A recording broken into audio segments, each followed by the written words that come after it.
I'm going to read her bibliography just so I don't, biography, so I don't miss anything here. Amy is in front of you, is the co-owner and attorney of BCM. We, on the board, really appreciate BCM because they have funded some of our keynotes last year and funded our keynote this year. Last year, as you know, we were virtual.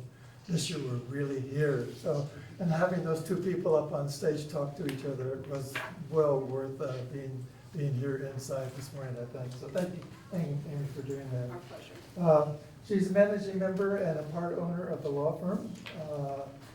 She has offices in Concord and Portland, Maine, where she practices environmental conservation and land law across northern New England. She's also the president of the board of Northeast Organic Farming Association of New Hampshire. She regularly advocates for clients' issues at the State House with lawmakers. That's really tough with some of the lawmakers that we have there. And officials with executive agencies. She uses her governmental relation skills to encourage passage, modification, or defeat of proposed laws. She holds an advanced degree in environmental law and Juris Doctor from Vermont Law School. She earned a BS in environmental conservation and her BA in Spanish at the University of New Hampshire, where she's now a distinguished alum. Ms. Mansell makes her home in Pembroke, and she was saying she's on the school board, so she spends a lot of time in this building. Along with her husband, 2 children, and their dog, and enjoys family time, local foods, gardening, edible landscapes, hiking, biking, cooking, and travel. When does she get to practice her law with all those things? Those are all the weekend things. Amy, you know. thank you very much Yeah. for being here, and we're looking forward to what you have to say about this. Thank you, Larry. I appreciate that. All right. Good afternoon, everybody. It's a pleasure to be here. Please go ahead and call me Amy. That Manzelli part always messes people up, and the attorney part scares people. I don't need to be called Attorney Manzelli. That's way too formal for my style. So optional powers is going to cap out your day. This is a really exciting topic. And it's all about doing the right thing the right way, because you want to do it the right way, but also just in case you have any conservation naysayers lying around who want to challenge something that you may have done, that you're not leaving any, chinks in the armor so that your transactions are actually challengeable. So that's the big picture here. If you're going to be doing conservation outside of your municipalities, or if you're going to be doing conservation where you get nothing in return in terms of an interest of real estate, you got to do some special stuff. So that's what we're going to talk about. I have a handout, but while this goes around, I'll just pass those around. What I'm really interested in collecting is just a little bit of the questions you want to make sure that I'm answering for you today. We've got a nice small group, so we can really tailor this. So I'm going to put you on the spot if you don't volunteer. So who wants to, here we go. I want to spend conservation funds. For what? For what? What can I spend conservation funds for? Okay. Put it that way. Okay. And then how do I make a public notice for spending those funds?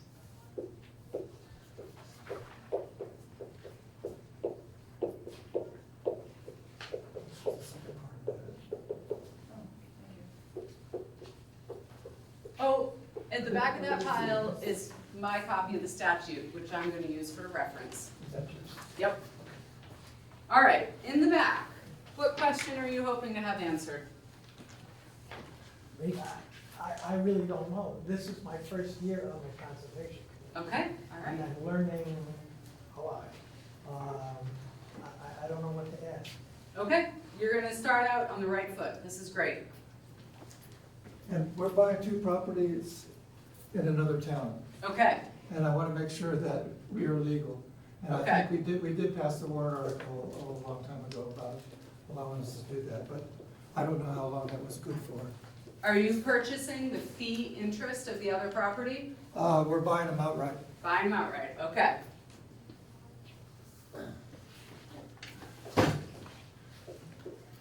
That's if we didn't have a woman in NPS down in DC that screwed us. Hopefully you didn't. Also in the front. I'm with him. This is my first year as well, and I didn't know Okay. what optional powers was about, so Okay. I'm here to learn. We're gonna fix that. But All the way on the right. I think what I would like to know is what is the extent of our power as a commission? Okay. At what can we do, and what can't we do, and to what extent? Okay.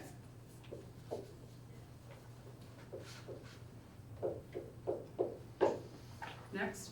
We're actually on the same commission, Okay. and my question is about the same question. Okay. We feel that our powers have been interpreted very narrowly, Okay. and we'd both like to see whether that can be pushed a little, or a lot.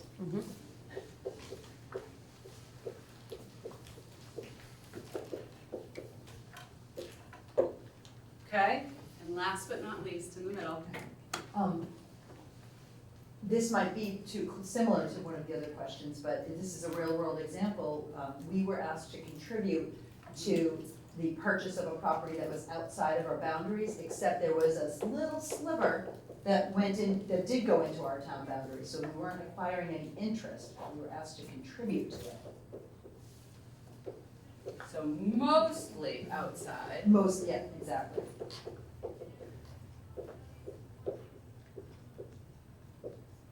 And getting no property interest in return. Correct. Okay.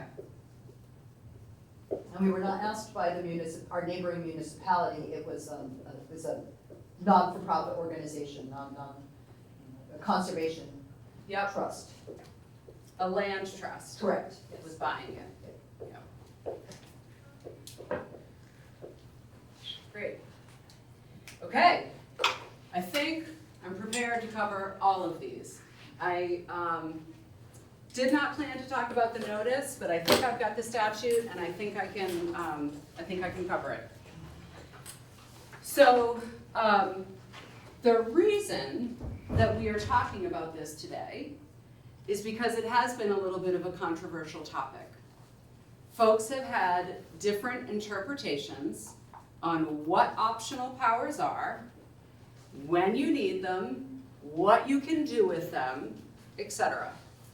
So Barbara asked me to take a look at this and to provide some guidance for the New Hampshire Association of Conservation Commissions to start to answer this question so that we can all be on the same page about what this means. And this is our first effort at providing this information. As the lawyer, I have to give the general disclaimer that this is general information only. I'm not giving any of your conservation commissions legal advice, okay? I do that as part of my practice. I'm available to be hired. Just give me a call afterwards. When you engage in your particular transactions, you should always engage your legal counsel. Now, you can bring this handout to them. You can tell your attorney, we think we don't need optional powers because of this. We think we do need optional powers because of this. Okay, you can definitely do that, but you have to have a conversation with your individual attorney about your individual projects for each transaction, okay? So going over some of the background context, it's important, we're gonna start looking at the purposes first, and then the powers of conservation commissions that come automatically by operation of law when a conservation commission is formed. Now, I didn't include this in the handout, but most of you probably have a vague awareness that, sometime in the past, your town formed the Conservation Commission. There was a warrant article, should we form a Conservation Commission, yes or no? You're all here today on the Conservation Commission because that article passed. So when that article passed, these purposes in RSA 36A and these powers in 36A, they automatically came to the Conservation Commission. And I'm really emphasizing the automatic nature of that because it's different than the optional powers that we're going to eventually work our way to talking about. okay? The optional powers, you have to have a separate special vote. So let's just look at the purposes.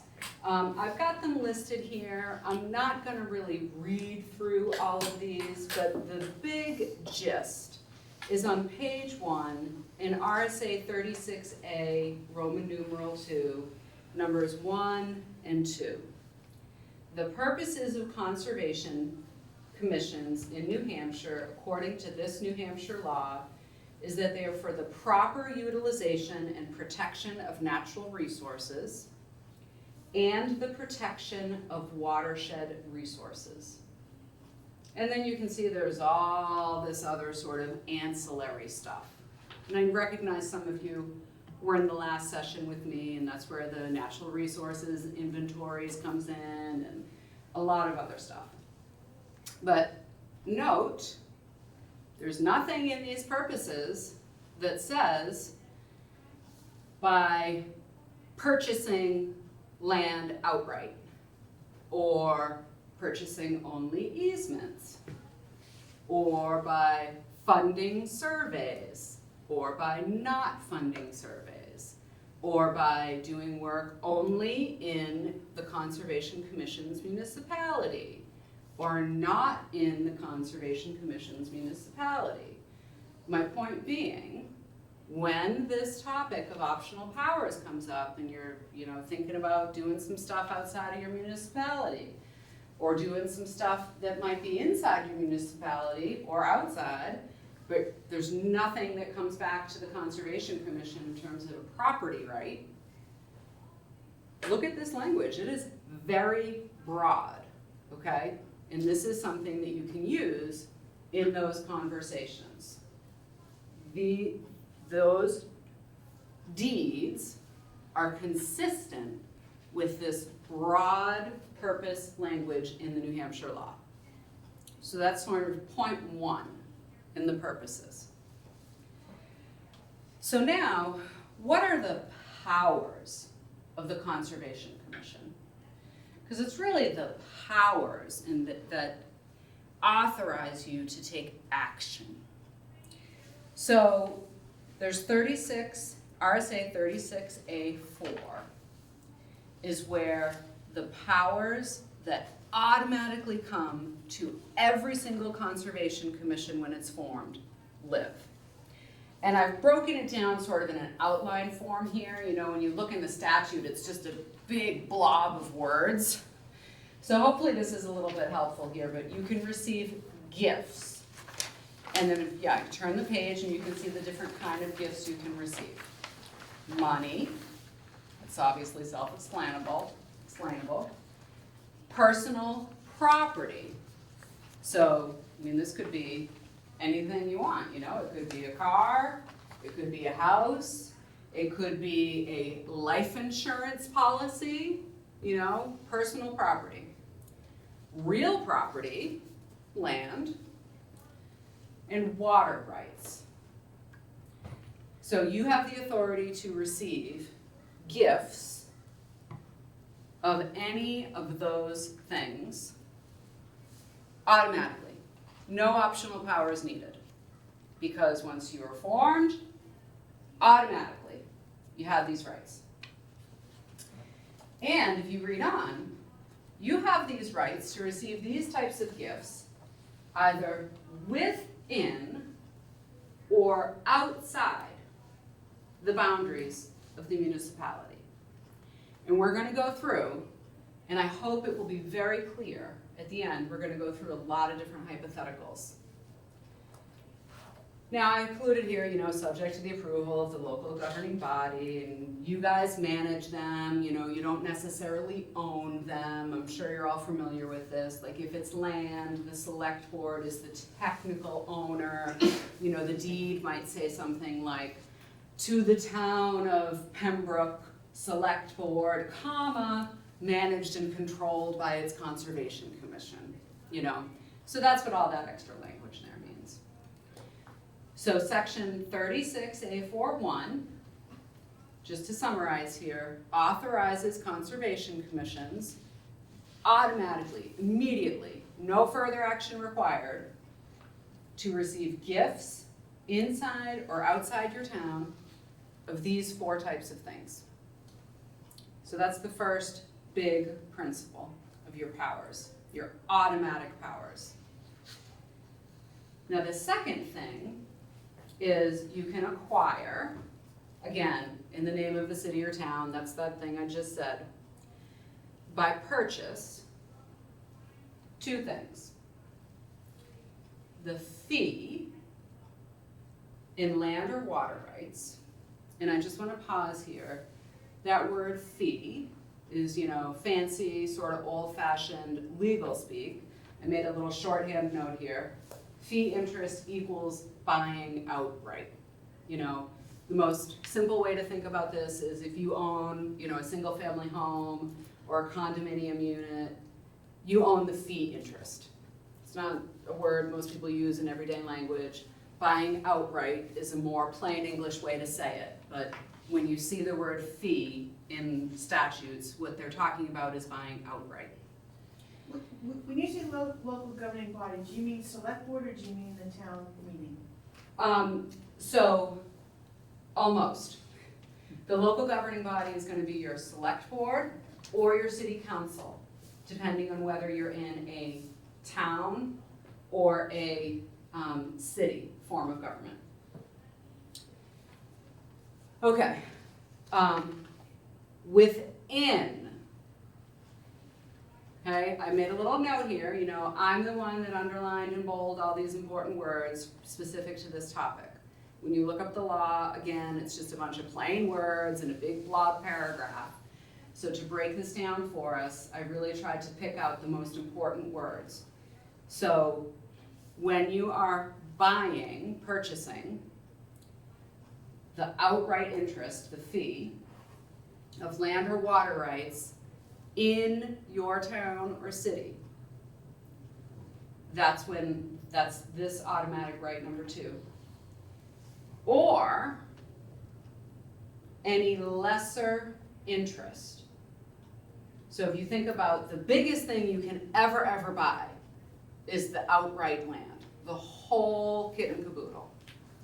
But then there's lots of lesser interests, and some of them are listed here: a development right, an easement, a covenant, or other contractual right, including conveyances with conditions, limitations, reversions, and a particular property right of interest that is included in this list, but not written, because this list is what's called a non-exhaustive list. It's just an illustrative list, is an executory interest.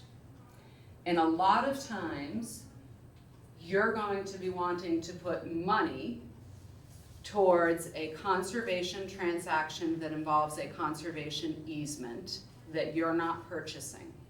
So just keep in mind that conservation easement could have an executory interest, which would be in any lesser interest that fits here, okay? So if it's a gift, you have the authority to get by gift land outside of your municipality. If you're buying it, you have authority to buy land within your municipality, or to buy any lesser interest within your municipality. So, just linking that back to some of these questions. What is the extent of my Conservation Commission's power?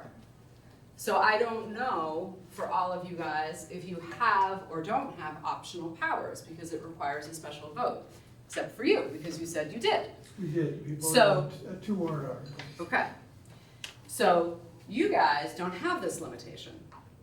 But for any Conservation Commission that has not enacted optional powers, this is it. This is the end of your power. The end of your power. It sounds so definitive. You cannot engage in any of the powers authorized through the optional powers unless they are voted in. okay? So I just wanna be really clear, you just kinda like write a big red stoplight line across your paper. This is the end. You cannot do any of the next things we're going to talk about. All right, let me pause and see if there are any questions. Can I get to get a drink? Now, even though we did that, Amy, if this gentleman that we're buying properties from is willing to give us one of the properties, it's probably better for him to give the property that actually is in our town, rather than us buying and giving us a property that's in another town. In other words, he's gonna donate one property to us, and he'll be Okay. able to tax off his taxes. So even though we did both of these things, it's still probably functionally better for him to give us the property that's in town. So, I'm gonna write down I'm gonna fine tune your hypothetical, but I don't want to address it until we've gotten through everything, because it's kind of too advanced right now. Okay, 2 properties in another town, 1 will be gifted, 1 will be purchased. Is that right? yeah, Okay. So let's go back to that.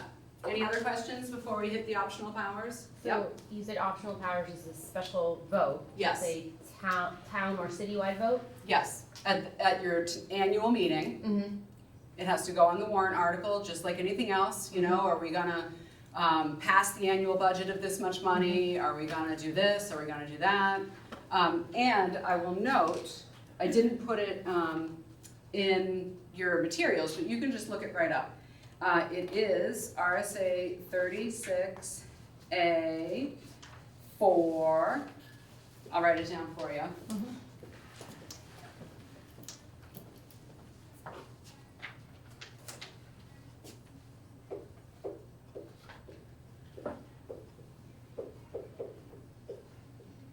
It gets a little long. It's Yep. 36-4A 2A and B. Because there are 2 optional powers, and we're gonna go over both of them. Mhm.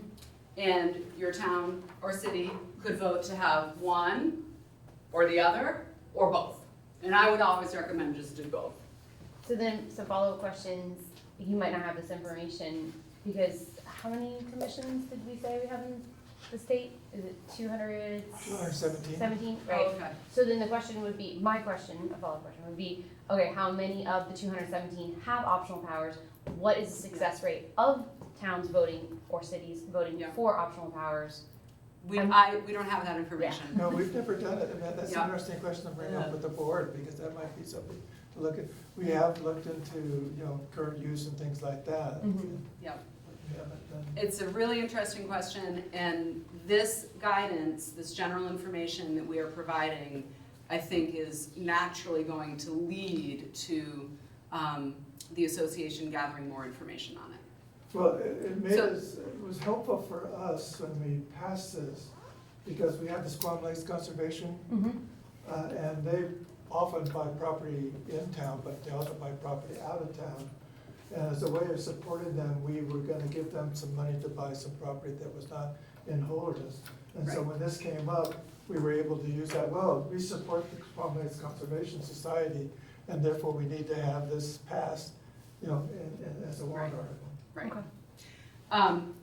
And I didn't say, but should have said, that section of the statute specifically prescribes the language that goes on the warrant article. So you don't need to write it or anything, you just, copy it and lift it from the statute, put it on the warrant article, work to get your select board and your planning board in support, your conservation commission in support, educate the voters, etc.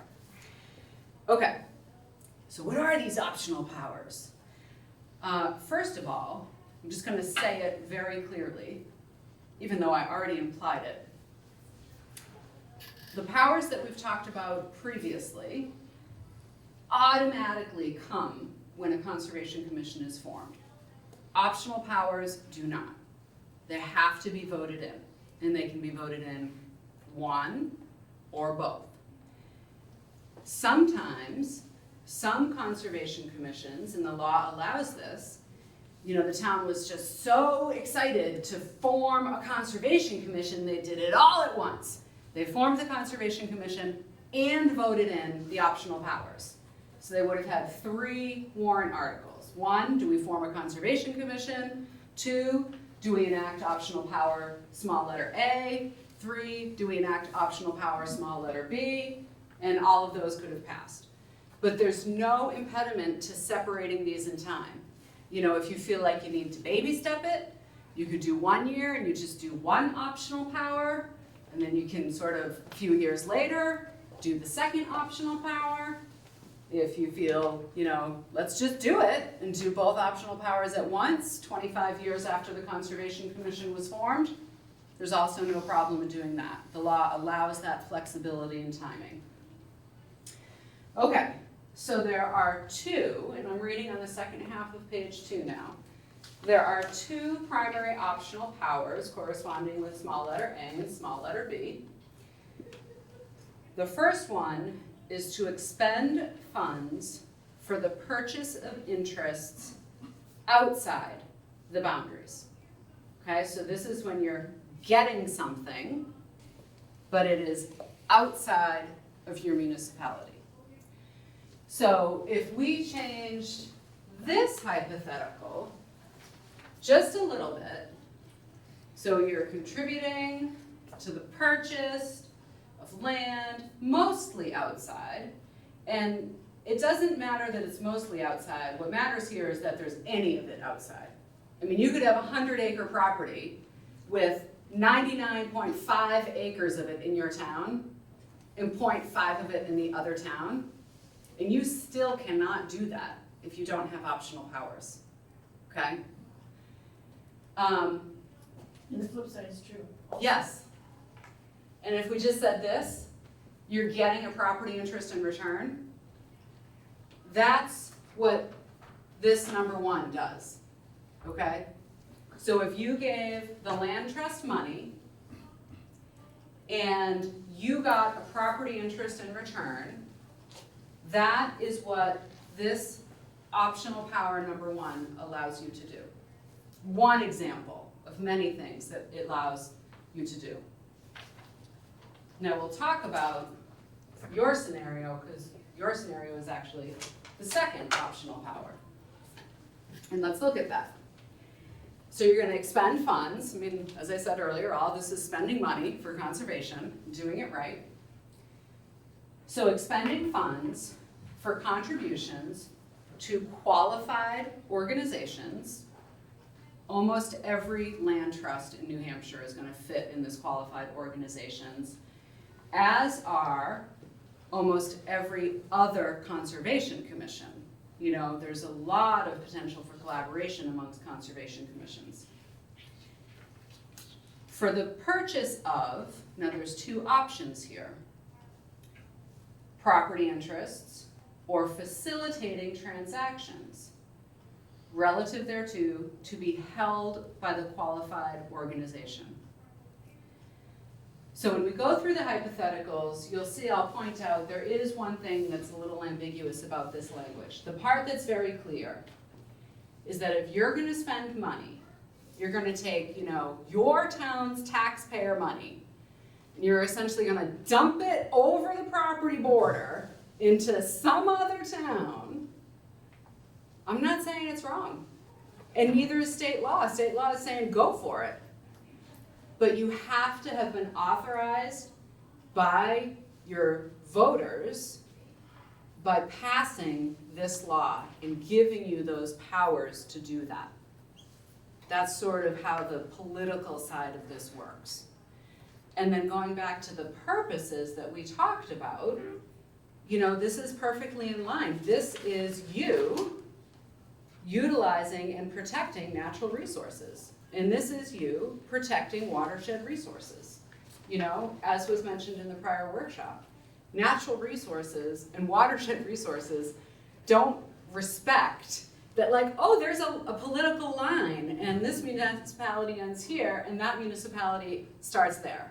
They don't care. And so the law thankfully recognizes that.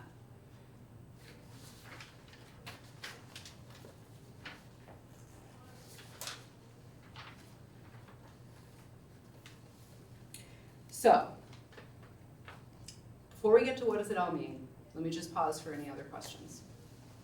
Yes, You might just be about to cover this. go ahead. But if you want to facilitate a transaction from a land trust, that they are purchasing something, some of which is outside your boundary, can you get away with just B, or do you need A as well? Okay, so you're not getting anything? No, you're just facilitating the transaction. Yep. Okay, so A is when you get something in return. So a conservation easement would count as something in return. No, let me clarify your hypothetical. So Okay. I think you're saying that your conservation commission gets no conservation easement. Yeah, Is that what you're saying? originally that's what I said, yes. Okay, Okay, so you're not getting any property interest in return. right, So that's B. okay, A is when you get something. okay, Because it doesn't say this as clearly, but expend funds for the purchase of interests, that's you. You are expending funds for Right. your purchase of your interests, but if you, okay? if you expend funds to facilitate somebody else buying some land outside your boundary, and you get a conservation easement, which one does that come under? So then that is, let's see here. So I have this hypothetical, so I should know it. You're expending funds and you're purchasing an interest. That should be A.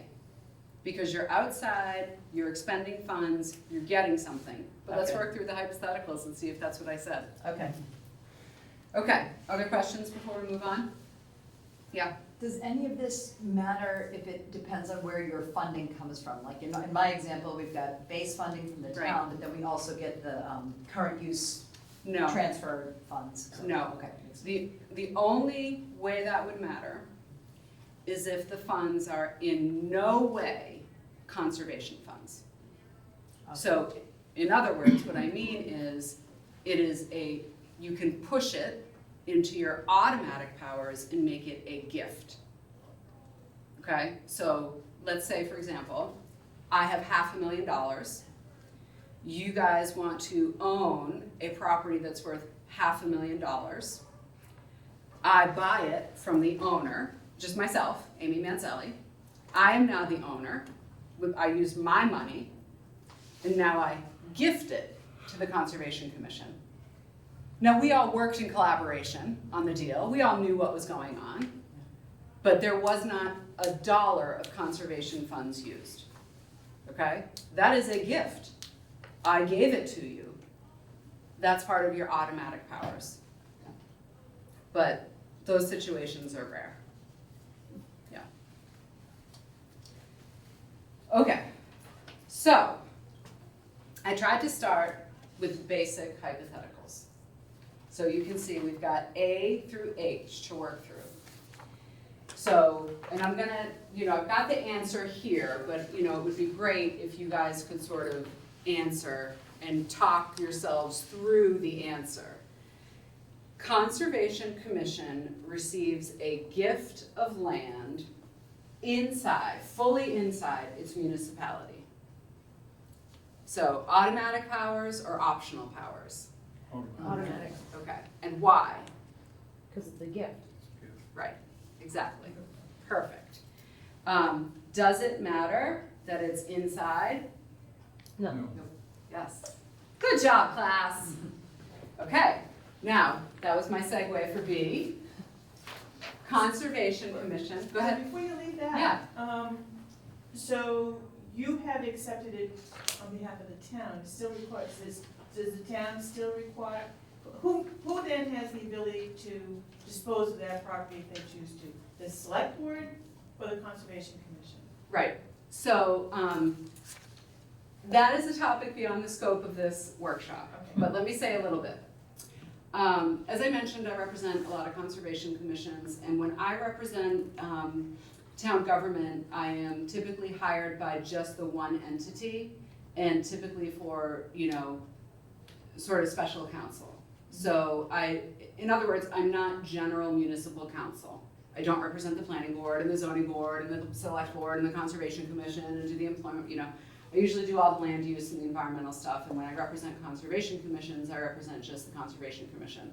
And I am frequently having conversations with my conservation commission clients about how to make sure that the select board does not decide we need to make some money and sell this conservation land that we own. Okay. So one of the best practices that a conservation commission can do is to own its land in fee outright, and then convey a conservation easement to a land trust.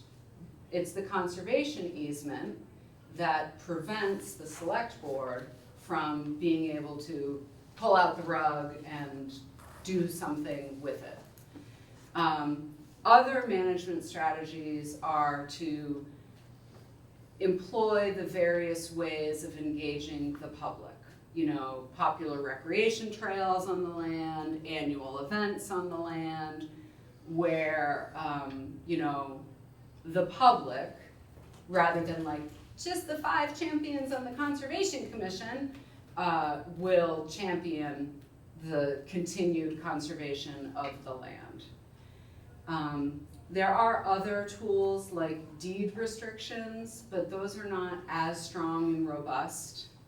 There's some significant problems with mechanisms like that, but I wouldn't say that they're useless or worthless. And just as a caveat, I do have an asterisk at the top of these hypotheticals where I say all of these things where I'm talking about the select board acquiring or the Conservation Commission acquiring, really what I'm talking about is the select board owned or controlled and managed by the Conservation Commission. So it's just shorthand so we can get through the language a little bit more quickly. Other questions on that first hypothetical? We don't have to convey the easement to a land trust. We could convey it to another conservation commission, but they would have Yes. to have passed the 2. Right. Or, well, unless you gift it to them. Right? Well, I mean, we're planning to own the properties, but we need to have Yeah. an easement held by somebody else. Yeah.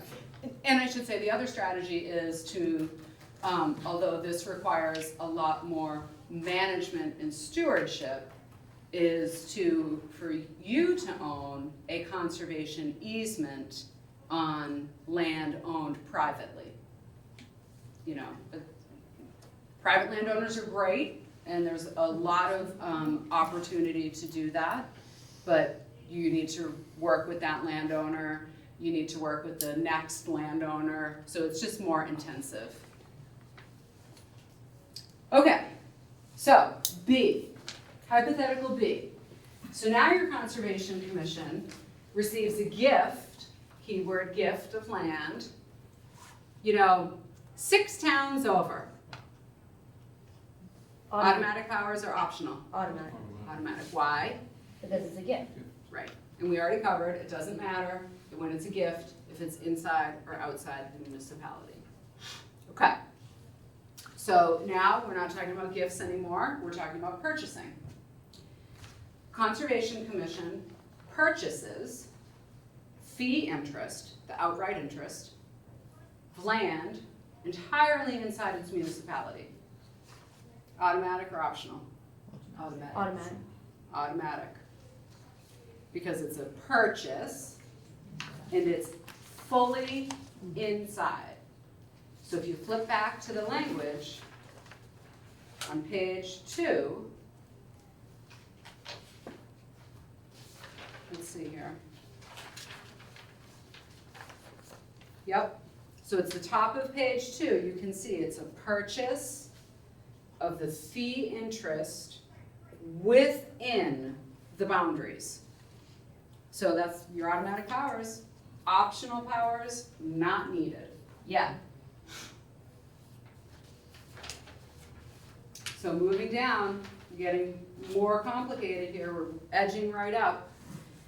Conservation, this is letter D, Conservation Commission purchases fee interest, so the outright ownership, in land outside its municipality, Optional. optional. So there is nothing in the automatic powers that allows that. So, and you can look on all the keywords there, so it's a purchase, you can do purchasing in your automatic powers, that's not what knocked you out. Fee interest in land, you can do that with your automatic powers, that's not what knocked you out. It's the outside, that's what knocked you out. Okay. So now you can see they get longer and longer because we're getting more complicated here. Okay, so you have your Conservation Commission expending funds towards the land trust's purchase of a conservation easement. So the land trust is going to own the conservation easement. And the land is inside your town, the Conservation Commission's town. And the Conservation Commission is going to get an executory interest. Automatic. Why? Because it's within the municipality, Yep, they're getting an interest in it. that's right. So it's the And it's their funds. Yeah, any lesser interest, okay? Mhm. So you remember when I was flagging that earlier, even though in this list, on page 2, section 2, it says any lesser interest, development right, easement, covenant, or other contractual right, blah, blah, blah. It does not say executory interest, but that is just an illustrative list. It is not an exhaustive list. It includes an executory interest. So this is really important because this is, I mean, it's almost what you were talking about. This is something that land trusts want to do often. And although we don't have the numbers about how many people, how many conservation commissions do and don't have optional powers, we know that not all of them do. And so this is a great way to be innovative and collaborative with your land trusts who may have, maybe they don't have the capacity to do this transaction on their own. Maybe you don't have the capacity to do this transaction on your own. Maybe this property is a fabulous conservation target and together you can do it. So this is the way a conservation commission can do it, even if you don't have the optional powers. You take the executory interest, you expend the funds, you get it done. All right, marching along here.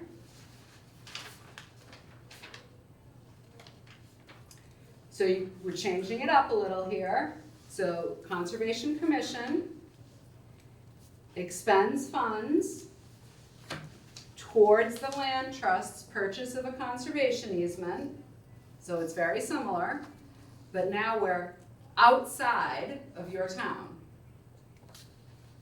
And the Conservation Commission is receiving an executory interest. I see. Optional. Yeah. And do you see why? Interest out, in land outside. Yeah.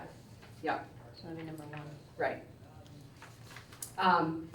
And it's the any lesser interest of land outside the municipality. And this is where, I'm just gonna read it because it is a little bit ambiguous. While it is clear that optional powers are needed, it is less clear which or both of the optional powers are needed. The safest path would be for the Conservation Commissions to be authorized pursuant to both optional powers, Section A and B. And it's because if you look at A and B, and if you look at this hypothetical. So A is interests outside, which this is.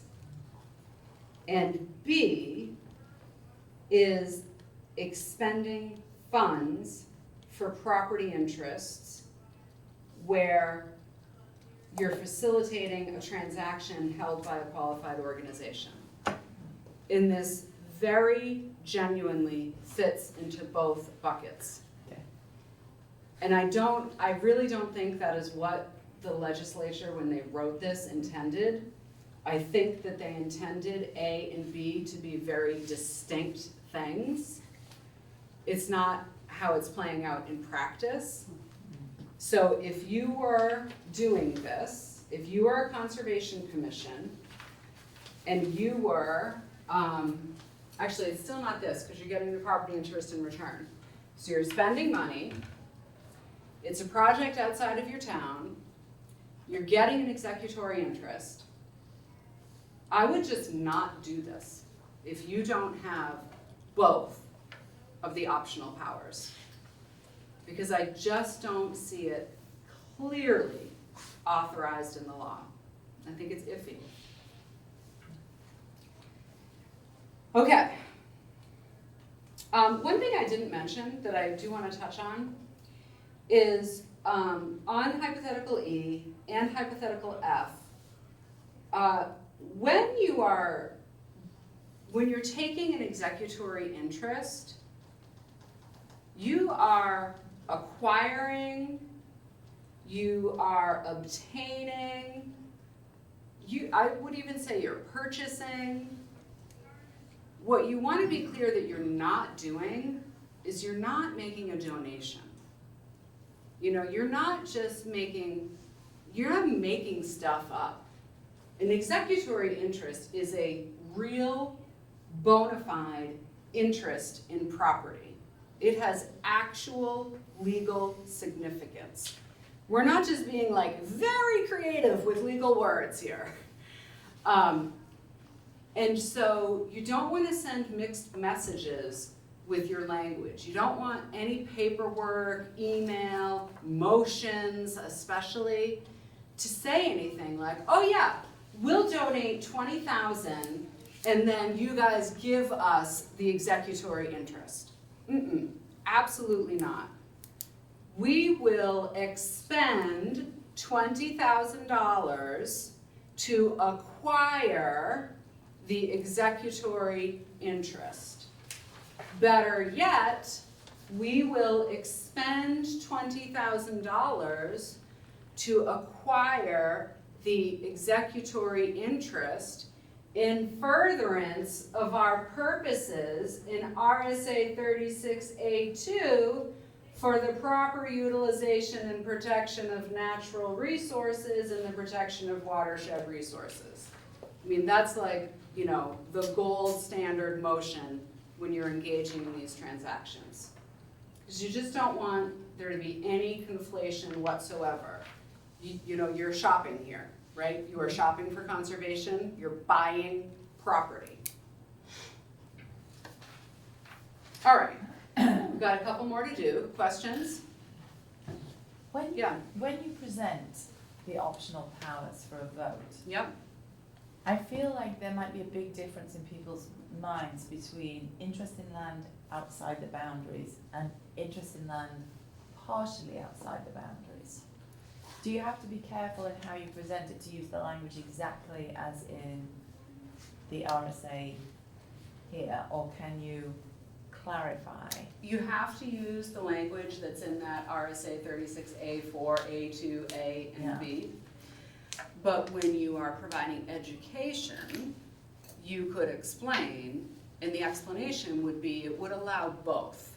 Right. It would allow both a situation where we have a parcel that's 200 acres, 199 of it are in our town, and there's that one pesky acre in the adjacent town. Yeah. We can't even do that until we have these optional powers. But you have to be honest. It would also allow us to buy 500 acres 6 towns away, you know? Okay. But the law requires the governing body to approve what you are doing. Yeah. So you are not, unfettered out there going, buying up the whole of New Hampshire. Yeah. Also, you don't have the power of taxation. No. So you only have the money that the taxpayers give you. So you want to just remind people about those checks and balances in, the democratic processing of conservation commissions. Yes, Yeah. thank you. Yeah. Okay. Other questions? Okay, hopefully some of this automatic versus optional is crystallizing. So, getting to the last couple here. Conservation Commission expends funds toward, this is G, towards the land trust's purchase of the Conservation Commission easement, sorry, let me start again. The Conservation Commission expends funds towards the land trust's purchase of the conservation easement on land inside the Conservation Commission's municipality. And I didn't say it here, but the absence to you should mean the Conservation Commission is getting no property interest here. And I also just want to say here, I hope you understand, I am a bleeding heart tree hugger.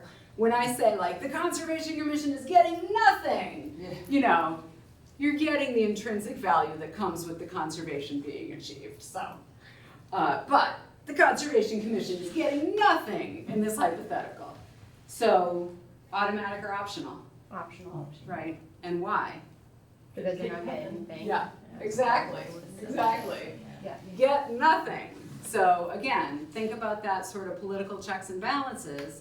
When you are spending taxpayer money and you're getting nothing in return in terms of property rights, that's when we're in the second optional power, where you are facilitating transactions to be held by another qualified organization. Yeah. This is, now my wheels are turning, because I'm realizing that we have done this, except we don't have optional powers, except Okay. at the same time the easement was recorded, we also then, this land trust that I'm thinking of, they only want to facilitate transactions, they don't want to hold land. So their Okay. whole thing is to buy land, but then immediately turn around and, as the easement is enacted, don't gift it to the town. So how does that come into play then? So let me gift the conservation easement to the town. Or give, in this case, I'm thinking fee interest. Give the Okay. whole entire actual parcel of land. And just to be really clear, Yeah. is the fee interest gifted to the town select board only, or select board, managed and controlled by the Conservation Commission? The second one. Okay, because that makes a difference in this question. Oh. So, I think, let me think here.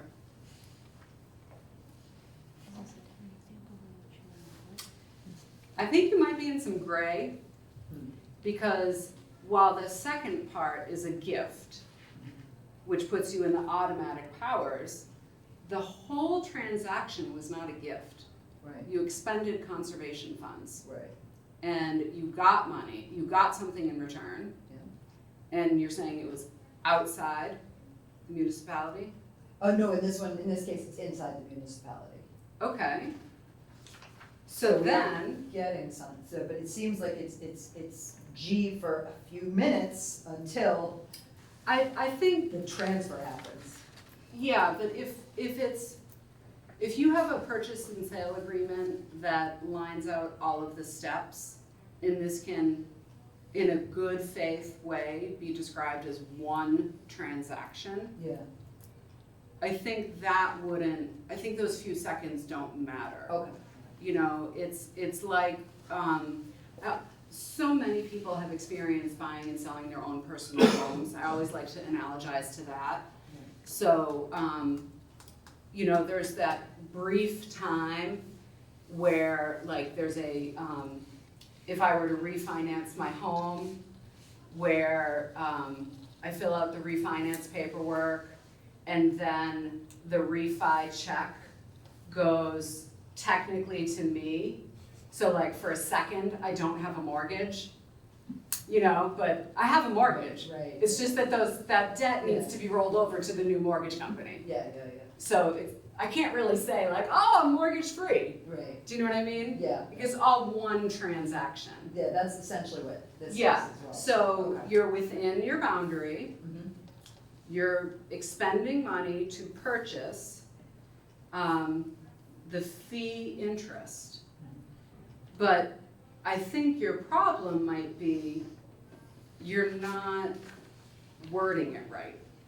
Because what you originally said to me was you are contributing towards the easement and then you, That's different. Yeah. This is a whole different Okay, thing. okay, So, all right. So, I mean, if anything, just sort of run this Yeah. by town council the next time you're doing a transaction and, you know, make Okay. sure it's kosher. Okay. So, all right, so we did G. Make sure I'm not missing anything there, okay. And I just wanted to touch on the forms this facilitation typically takes, you know, because a lot of times the language in the statute facilitating the transaction, that's not the language conservation commissions use in every day. So this typically can be like, you're gonna pay for the survey, you're gonna pay for the appraisal, you're gonna pay for the legal fees.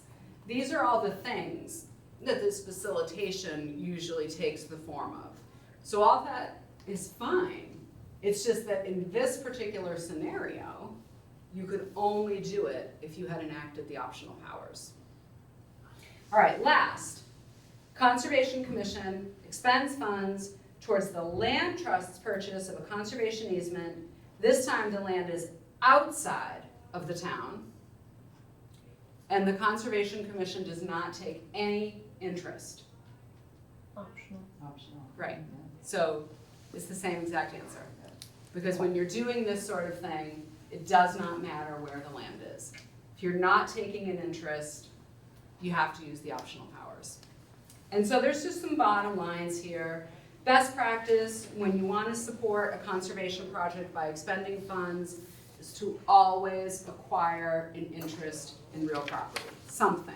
And that executory interest is sort of the, again, they're very meaningful, but it's sort of the least interest that you can get.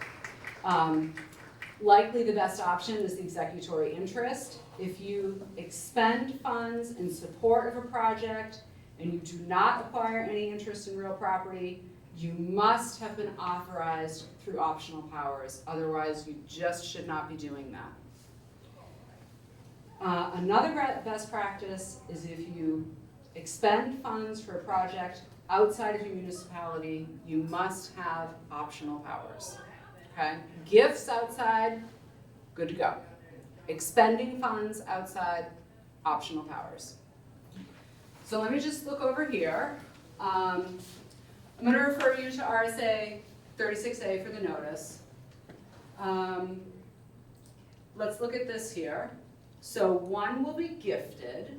So now we know with gifting, it doesn't matter whether it's inside or outside. With optional power or with purchasing, and you have the optional powers, it doesn't matter whether it's inside or outside. So I don't think for powers, it matters. I think that you ought to make this determination, again, general advice, use your own attorney, based on financial considerations and tax benefits and other considerations outside of the powers.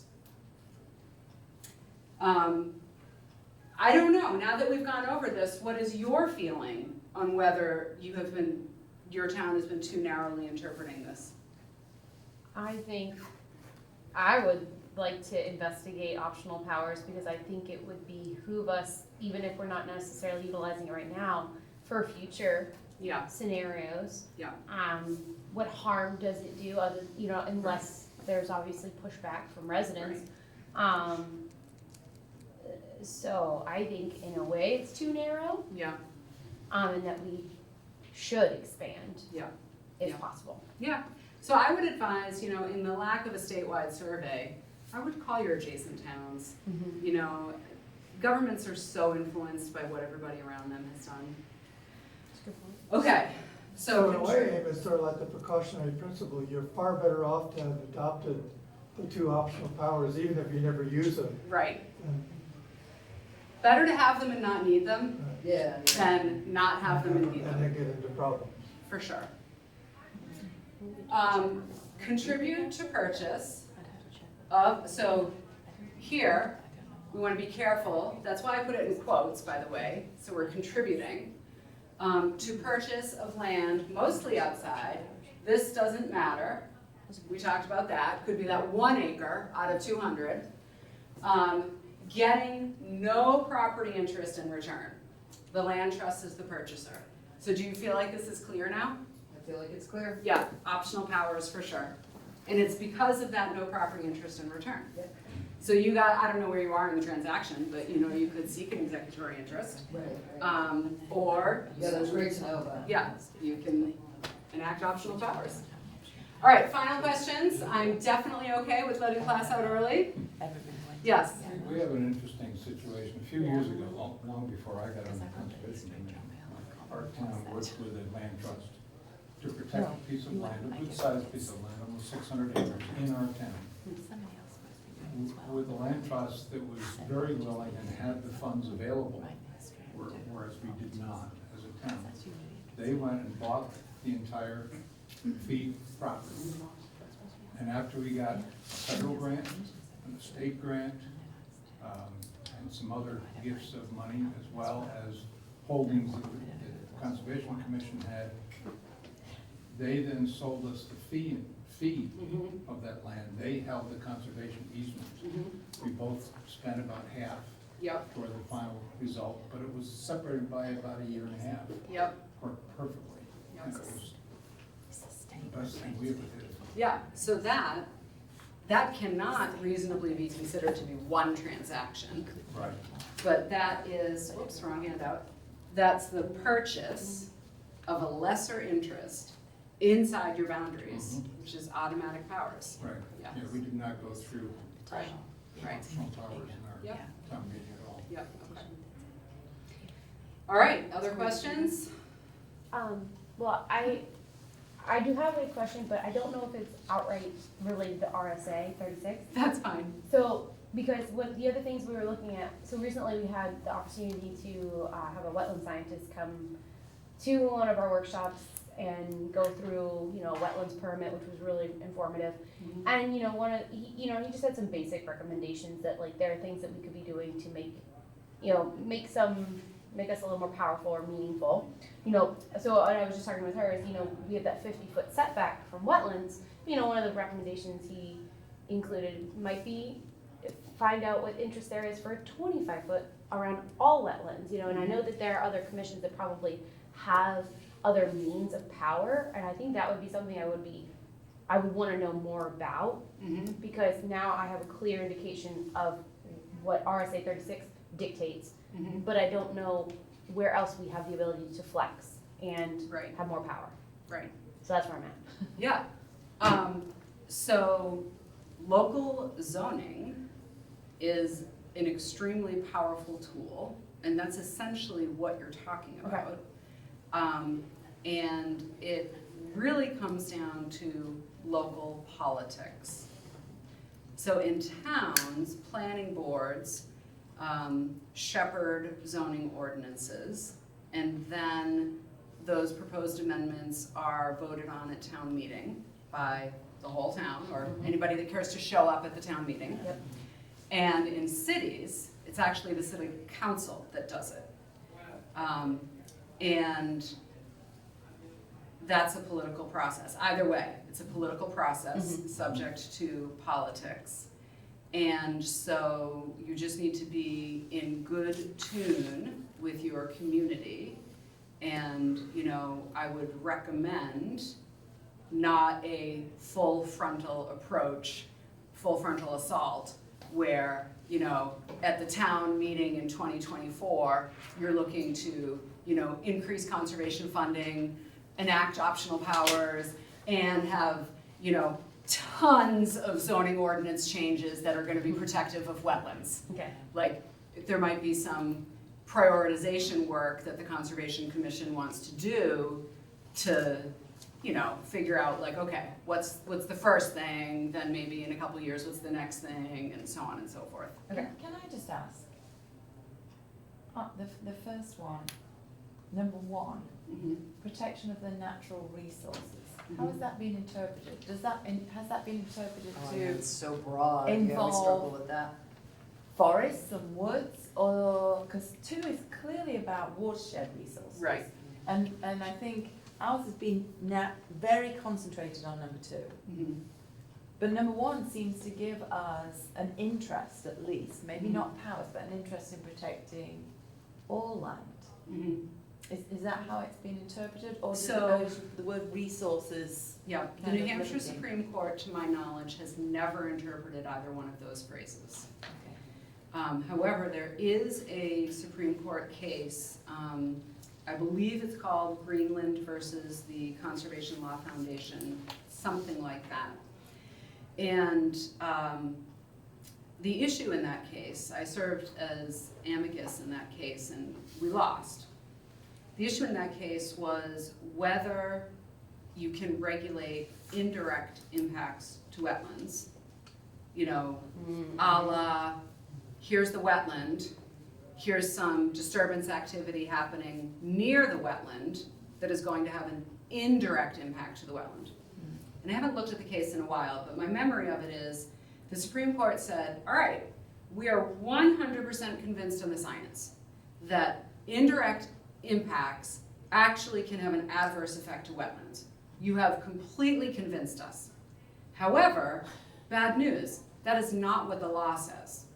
The law says you can only regulate direct impacts to wetlands. So if the lawmakers want indirect impacts to wetlands to be regulated, then they will need to change the law. And there have been some minor adjustments about that topic to the law, but generally, indirect impacts to wetlands are not regulated like direct impacts to wetlands. However, municipalities are authorized to a certain extent to regulate through their zoning powers, to regulate wetlands more strictly than the state. So there is the zoning opportunity through the political powers and political process in the municipal level. So, however, that power does not lie directly with the Conservation Commission. You know, if you guys were to make a motion that says, we hereby enact a 250-foot wetland buffer, that would be of no effect. Right. Because you don't have that authority. Okay. And right now, there's a case before the Supreme Court as to whether wetlands that are adjacent to, you know, a stream or river or something like that. Oh, SCOTUS, the United States Supreme Court. Right. Yes, Right. yes. And that's about WOTUS, the waters of the United Waters of the States. United Yes, States, that's right. a very controversial definition over the years. Well, thank you very much, Amy, Thank for you all. providing this insight for us, Yeah. because I know Thank you. this is very useful. Yeah.